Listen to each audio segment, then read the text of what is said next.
জুলাই গণঅভ্যুত্থানের প্রথম বর্ষপূর্তি উপলক্ষে নারায়ণগঞ্জের রূপগঞ্জে বিএনপির বিজয় র্যালি ও পথসভা অনুষ্ঠিত হয়েছে।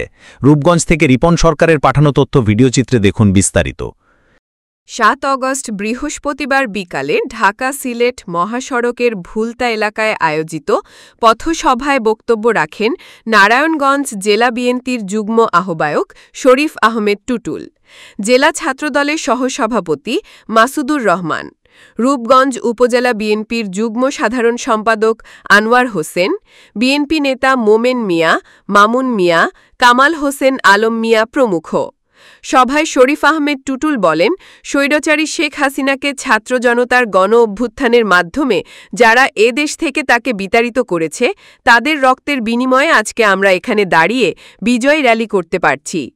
এ বিজয়ে যারা শহীদ হয়েছে, আল্লাহ যেন তাদেরকে বেহেশত দান করে।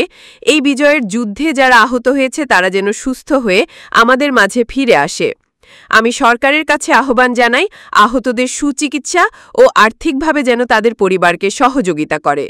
তিনি আরও বলেন, আমরা যেমন ঐক্যবদ্ধ হয়ে আওয়ামী ফ্যাসিস্ট হাসিনাকে এদেশ থেকে সরাতে পেরেছি, ঠিক তেমনি ভবিষ্যতে আমাদেরকে ঐক্যবদ্ধ থাকতে হবে। আওয়ামী ফ্যাসিস্টরা যেন আর বাংলাদেশে না আসতে পারে। আপনারা যারা আজকে এই মিছিলে আসছেন, সবাইকে ধন্যবাদ জানাচ্ছি। খুনি হাসিনার 16 বছরে আমরা বহুত নির্যাতিত হয়েছে, জেল জুলুম খেটেছি। ছাত্র জনতার গণ অভ্যুত্থানে আমরা আরেকটি বাংলাদেশের বিজয় পেয়েছি। আমাদের এই বিজয়কে ধরে রাখতে হবে, ঐক্যবদ্ধ থাকতে হবে এবং সেই জন্য একটা সুযোগ্য নেতার দরকার। জুলাই আগস্ট আন্দোলনের যে ফলশ্রুতি, গত বছর 5ই আগস্ট আমরা বিজয় লাভ করেছি। সেই ধারাবাহিকতা বিজয় উদযাপন করার জন্য আজকে আমাদের মাঝে নারায়ণগঞ্জ জেলা বিএনপির অন্যতম যুগ্ম আহ্বায়ক ধন্যবাদ এবং আমি দিচ্ছি আমারই ছোট ভাই মাসুদকে, যে এত বড় সুন্দর একটা প্রোগ্রাম আয়োজন করার জন্য তাকে আমাদের পুরা রূপগঞ্জবাসীর পক্ষ থেকে তাকে ধন্যবাদ জানাচ্ছি। বিশেষ করে আজকে আমরা এই বিজয় র্যালি করতে পারছি কাদের জন্য, এটা আমাদের সবসময় মনে রাখতে হবে।